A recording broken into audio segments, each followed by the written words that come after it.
Maria, it's a special day today because you are the first in-person episode that I'm doing on the Violin Podcast. So this is very exciting. I'm so happy that, this is your first time in person, so many years. I'm honored.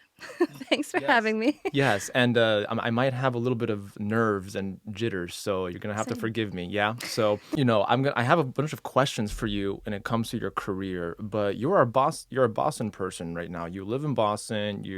But you travel all over the world, and I want us to get into all your performance engagements, your side hobbies, if you have any outside of violin, because I know that if you're in the world of violin, you are so consumed in it that sometimes it's hard to catch a break. Do you have a hobby outside of violin?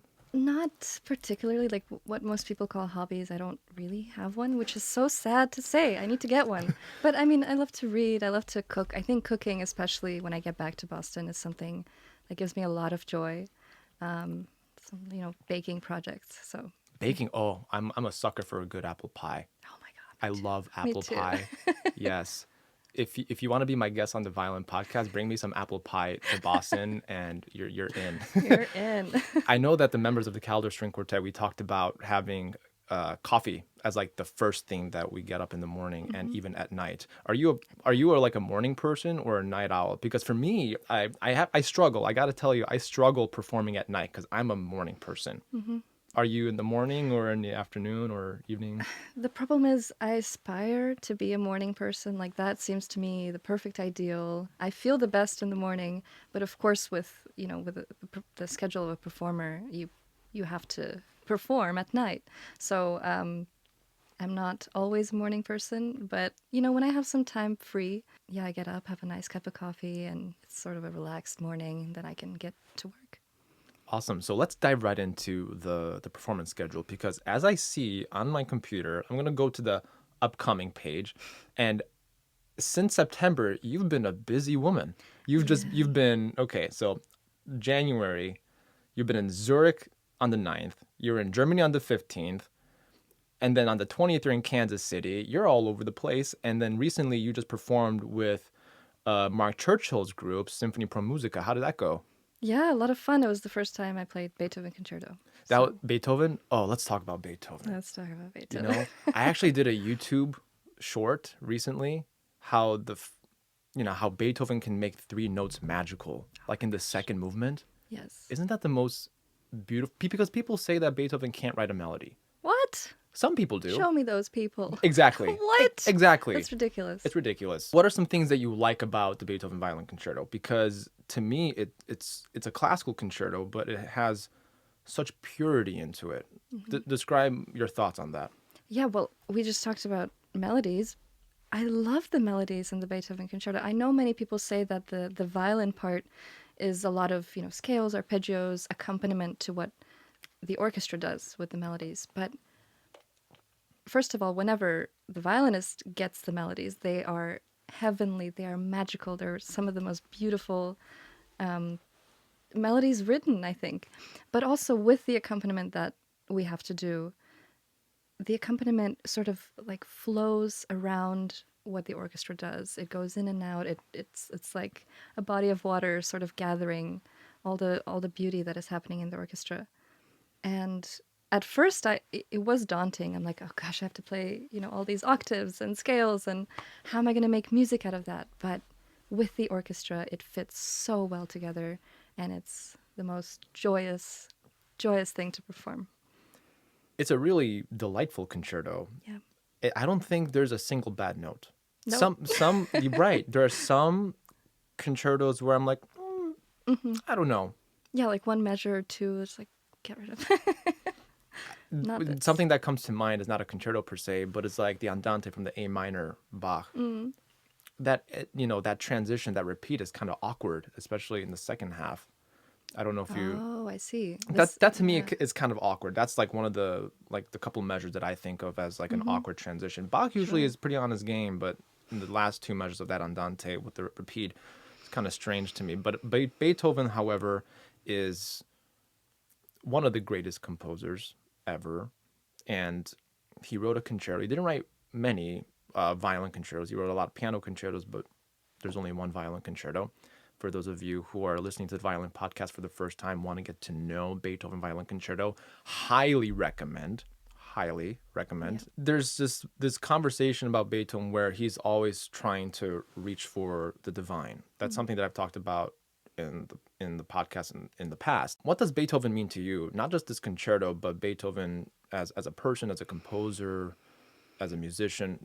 Yeah, I think what you said about Beethoven striving for it to be this divine um, divine entity in the music, I think that's totally true, and you feel that while playing, like when the violin gets to play the theme in the second movement of the concerto, it's like halfway through the piece because the orchestra plays everything, the main parts in the first half. Then when you get to that, and I'm stealing this from my teacher Miriam, she says that that part is, it feels like time stops. Do you know the G B A da da da Yes, da da, that definitely. Hmm. magical spot where the strings are playing super quietly and you can have all the freedom in the world This is in to the second movement. second Right, movement, yeah. yeah. It's gorgeous melody and time really does stand still. You feel like you're not on earth. You feel like maybe you're in heaven if you believe in Hmm. that or just in some other dimension. It's incredible. It's incredible. Not only that, but you're performing Tchaikovsky soon as of this recording, and you are going to be releasing an album, so you're very busy. Yeah. And I want us to dive right into the different types of selections you have chosen for this album, Songbird. Mhm. And if you haven't listened to Songbird for our audience, I highly recommend. As of this recording, it'll probably be out on all streaming platforms, iTunes, Spotify, whatever. And describe the idea behind the album because it's with Warner Classics. How did that conversation come about? Did they reach out to you? Did you reach out to them with this idea? Talk to us about that. Right. So this album is actually directly a result of a competition I participated in, the Joachim competition in Germany. And one of their prizes is the Warner Classics Award, which I was very lucky to win. And the result of that is getting to record an album with Warner. So once, I got in contact with the main person from there, we started talking about what I would like to record. And honestly, this was one of the first ideas, something to do with songs, with the human voice, because that's my biggest inspiration. What other pieces are on the album? So, so we have a collection of song arrangements. For example, Rachmaninoff's "Don't Sing My Beauty." For me, the translation's strange, but Right. it's "Don't Hmm. Sing My Beauty," Yeah. something like that, which I arranged actually. Um, there are a few other arrangements like that. Then there are songs where I don't really, where I just play the vocal line, like Fanny Mendelssohn's "Erwin." Mm. I'm just playing the vocal line. Maybe in the repeat, I do a few little ornamentations, but very A little few. more violinistic Little things. bit. Yeah, sure. And then some pieces are just inspired. They are songful. They are melodic, like Beach Romance. Hmm. It's By an the way, I instrumental. love the Amy Beach romance. I Isn't it feel like it's beautiful? so underrated. Amy Yeah. Beach, actually, there's a statue of Amy Beach in Boston. Did you know that? What? No. What? What? Yes, Where? there's a statue in it's like in like on the direction of Harvard, like closer to the Harvard Bridge. There's a statue of Amy Beach. Yeah, let Whoa. me hold on. Let me Oh my check. gosh. Yeah, Amy Beach statue, Boston. Yeah, it's right here. What? It's a What? part of the Back Bay East Tour, Boston Women's Heritage Trail. Yeah, it's right here. That's beautiful. Yeah, this is what it looks like. There's like a Wow. little monument there. It's I actually played Amy Beach's Romance for my junior recital. I thought that Oh. even back then, first of all, I want to celebrate all female composers for first of all because Fanny Mendelssohn, Amy Beach, those are wonderful composers that everybody should get to know, to listen to. Clara Schumann is also another wonderful composer. Is there any other person besides Amy Beach who you resonate with who's a female composer? Yes, I think both the sisters, Boulanger sisters, I've played pieces by Lily Boulanger. She's spectacular, and she had such a short career because she died so young. Hmm. But then I started looking into Nadia Boulanger's music, and she doesn't have so much written for violin, which is why I chose. Actually, she's in the album. I Mm. chose a piece, Soleil Couchant. Hmm. It's a song. It's an actual song for voice and piano, and that's also another one that I didn't really arrange at all. I just played the vocal line. So, Describe your relationship with your pianist. Um, how did you get in touch with him, or have you played with him in the past? so the pianist is Kenny Broberg, and he is a former student of my father, actually. Mm. And that's how I know him. And I've always admired and loved his playing, and I thought it would be a good match, despite the fact we never played together before. So it was a leap of faith when I asked him to record the album. So I'm glad it worked out. Well, it definitely sounded like it worked out because there Yeah, is a really wonderful musical chemistry between the two of you, yeah, based on what I've seen in the music video. And he has a wonderful touch that's sensitive to your playing. yeah, And totally. but I do want to talk about your repertoire selections because it's very diverse. Like I'm looking here that you have Chopin, Ravel, Dolores White. Sometimes you have Still. Describe your repertoire choices in a given recital. Is there like a specific theme to your recital selections? Is it something that like, okay, I want to just have a bunch of random different styles in one recital? Can you Hmm. talk to us about that? Yeah, of course. I try to have a theme in all my recitals because I think that's a good way to connect with an audience on another level, to present a storyline in a different dimension with a theme. So the composers you mentioned, these pieces were part of a program that I like to call American in Paris because Mm, it's a combination of French and American works. And in that program is included the Gershwin piece, An American in Paris. So it sort of ties super everything famous. ties everything together. Um, so yeah, that program included so the Dolores White, for example, she's still living, and I found this piece. It's a solo piece, super hard. Let me tell you, super difficult, but a great fun to play. And it's called Blues Dialogues, which ties into Ravel Blues Sonata, which I also programmed on that concert. So I try to find little connections everywhere. That's interesting. I find that I like to have a theme in my recital. I my This is a totally random story, but I'll share it on the Violin Podcast anyway. I was in Poland visiting my grandparents, and we're in the big square in Krakow. Where the church with the two different pointing thingies. I don't know what's the official term for that, but I happened to come across like a random concert. It's all Chopin. Hmm. I go, oh my gosh, what a wonderful concert that we can go to. My grandma's like, nah. I'm like, why? It's like, it's all the same thing. It's Oh. all the same thing. I mean, I love Chopin, don't get me wrong, Mm-hmm. but if I have to hear a bunch of etudes and nocturnes for like an hour, that's gonna be Sure. it's gonna be kind of dull. And it goes to what Robert McDuffie on the Violin Podcast said a couple episodes ago. And if you haven't heard that episode, I recommend you do because we talk about the audience experience. Mm-hmm. And actually, a report on Slipdisc just recently announced, or there was a poll that, classical music audiences are actually trickling down and declining. So, do you think that has anything to do with the presentation of the concert experience or the repertoire that's presented? I'm wondering if you can maybe comment on that because based on what I see, that maybe that poll is completely false because you're performing everywhere around Germany. Elbe Philharmonie, the MDR Symphony Orchestra, you're everywhere. So I'm wondering if you can comment on that if you can. Yes, I mean, I have two different responses to that. I mean, the first one is certainly I think we can do much more as artists to connect to the audience, to grow with the audience, to grow with the climate around us. And this profession, this art form started as such an elitist and not inclusive art form. So of course, if we keep doing that, it's not going to include anyone in the world, you know. So we have a long ways to go. I think we can do that with programming, of course.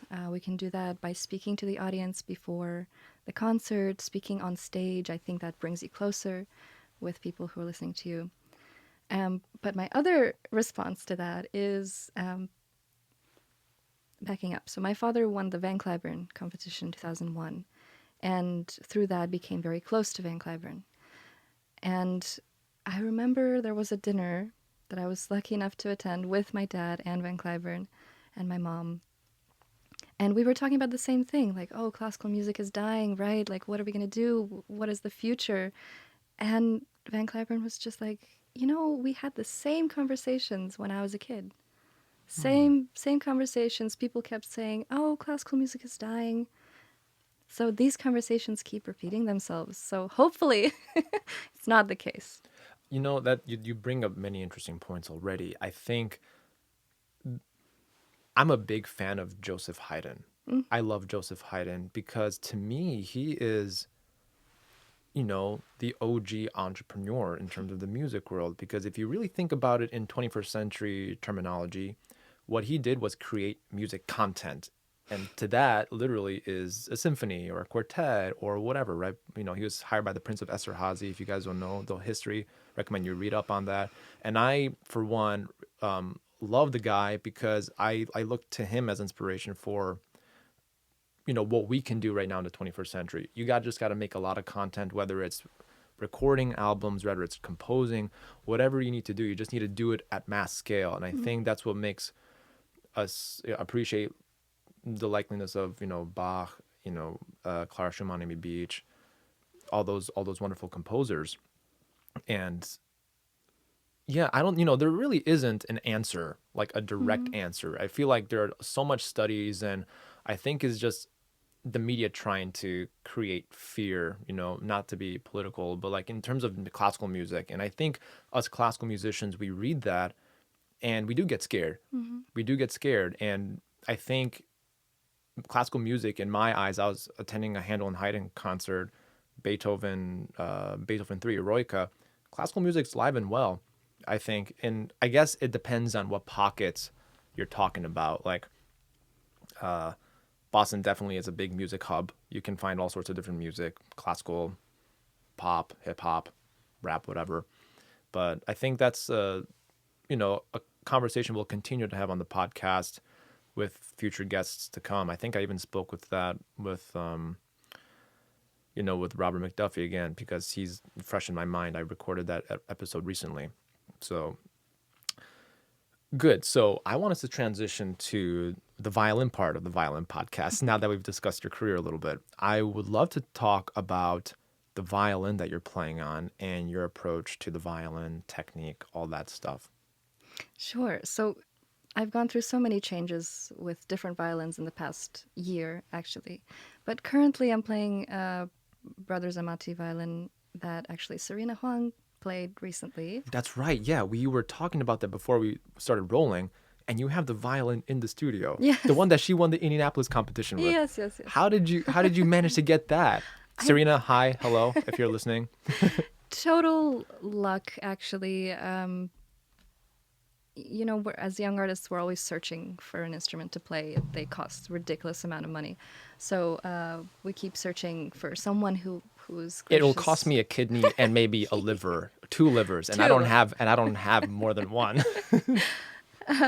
So yeah, I called up a friend in Chicago who owns Darton and Hirsch violins, fine violins.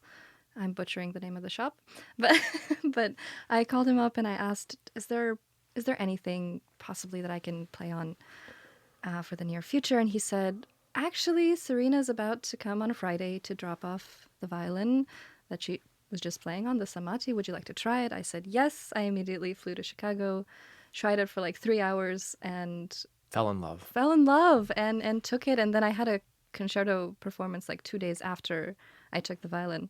So it was like immediately had to do the job. What was the adjustment period? Did you feel like an instant connection, or did you feel like there are some certain qualities of the violin that you kind of had to get used to right away?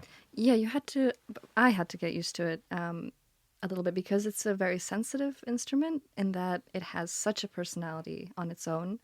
And I can't just, do what I want and expect it to respond just because I want it. So I had to figure out its particular colors and how the sound rings because that's very different on each instrument. It's so fascinating. I would love to hear you play. Of course, we're in a dry studio, but this is the first time where I'm talking to someone who, same violin, two people. Yeah, yeah. That's wild. Yes. That's definitely for the records. Do you care about bows? Do you have a specific bow that you've had for a long time, or did you switch the bow with the instrument?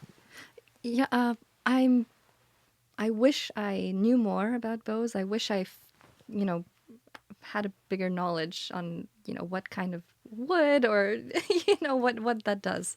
Unfortunately, I feel more comfortable with the difference in violins. But I do have a bow from Benoit Roland that I just got last year, and I really love it. And it has a Gallian frog. Have you heard of those? No, I haven't. It's his invention. It's a tilted frog. So the purpose of it is so that the hair on the bow keeps flat for a greater amount of time. So Oh, as it gets to the tip of the bow, as you draw the bow, it kind of stays flat more or less, unless you like really tilt it. that's interesting. Yep. Are you a player that plays close to the bridge a lot or close to the fingerboard? Close to the fingerboard. My teachers will kill me, but no, yeah. Okay, What about you? for all my violin students, play near the bridge, I please. know, I know. Play near the bridge. It's gonna help you. You get a Yes. nice core sound. Unless you're playing on a Brothers Amati, then you can do whatever you want, okay? But you're demonstrated you are capable of playing so many wonderful concertos, Brahms, Tchaikovsky, Beethoven. I see you have Barber. Like, it's crazy to see, like, Barber on January 22nd, Beethoven on February 5th, Tchaikovsky February 25th. How do you stay in shape with all these repertoire? And do you stay in shape? I mean, that's a good question. Right now, it's just you got to make it happen. I just there's not much thinking when you have such a schedule like that. You have to make it work. I think Especially with a new violin that you just kind yeah, of acquired. And how long right. ago was this? It's been a couple months, I think. Okay, so It's been a couple you've months. spent some hours with it then. I have, yes, Okay. certainly.